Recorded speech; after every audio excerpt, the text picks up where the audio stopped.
এখন সুষ্ঠু নির্বাচন হলেও তো দেখা যায় বিকালে ভোট বর্জন করে। জুলাই শহীদদেরকে সম্মান দেব, জুলাই আহতদেরকে আমরা সম্মান দিয়ে এগিয়ে যাব। এখন সুষ্ঠু নির্বাচন হলেও তো দেখা যায় বিকালে ভোট বর্জন করে। এখন কালচার দেখা দিচ্ছে ডাকসু নির্বাচন, জাকসু নির্বাচন। গণ অভ্যুত্থানের পরে ছাত্রদের ডিজায়ার ছিল যে নির্বাচন। আপনারা দেখেছেন অনেক পত্র পত্রিকা শিবিরকে ৩-৪ নম্বরে রাখত। এখন ছাত্রছাত্রীদের ভোটে শিবির বিজয় লাভ করেছে, অনেকে ধন্যবাদ দিয়েছে। আমরা আল্লাহ শুকরিয়া আদায় করেছি, আল্লাহ শুকরিয়া আদায় করেছি। এবং আপনারা দেখেছেন যে ছাত্রীরা ভোট দিয়ে জীবনে প্রথম ভোট দিলাম চিহ্ন পর্যন্ত দেখেছে।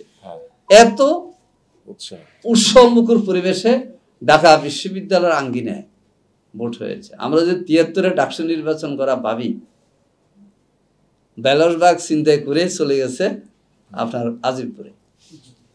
ওটা একদিন লিখছিল আমাদের দেশ। এখন সেই ডাকসু নির্বাচন তো হয় নাই। দল মত নির্বিশেষে এবং ধর্ম নির্বিশেষে সকল ছাত্র ছাত্রীরা দুইটা বিশ্ববিদ্যালয় ভোট দিয়েছে। তবে ভোটের নির্বাচনের জন্য যত ফেনা তুলতেছি, ভোটার রায় মানার ক্ষেত্রে যদি পিছনে থাকি তাহলেও কিন্তু হবে না।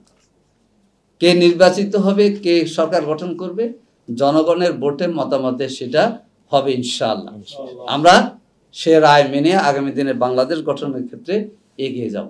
জুলাই সনদের আইনি ভিত্তির ক্ষেত্রে আশা করি আমরা সবাই এখানে ঐক্যবদ্ধভাবে ভূমিকা পালন করব। কি বলেন?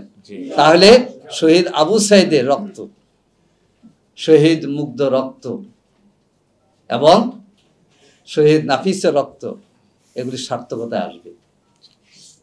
আমরা শহীদদের পরিবারের জন্য সকল দলেই আমরা ভূমিকা রেখেছি।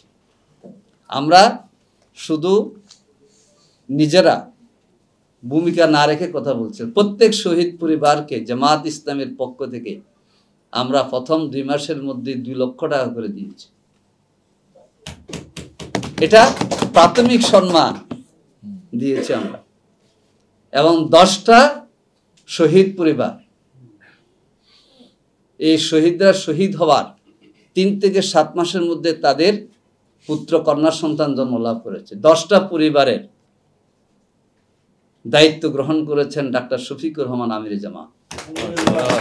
এটা বললাম এই জন্যে যে অভ্যুত্থানে যারা জীবন দিয়েছে, যারা শহীদ হয়েছে এবং যারা আহত আছে, তাদের জন্য আমরা করছি। এটা আমাদের সামান্য করা আমি বলব, কিন্তু প্রত্যাশাও নেই। এবং আশা করি জামাত ইসলামী সামনে কত আসন পাবে না হবে সেটা আমাদের বিবেচ্য বিষয় নয়, কিন্তু এটা আমাদের অব্যাহত থাকবে ইনশাআল্লাহ। জুলাই শহীদদেরকে সম্মান দেব, জুলাই আহতদেরকে আমরা সম্মান দিয়ে এগিয়ে যাব।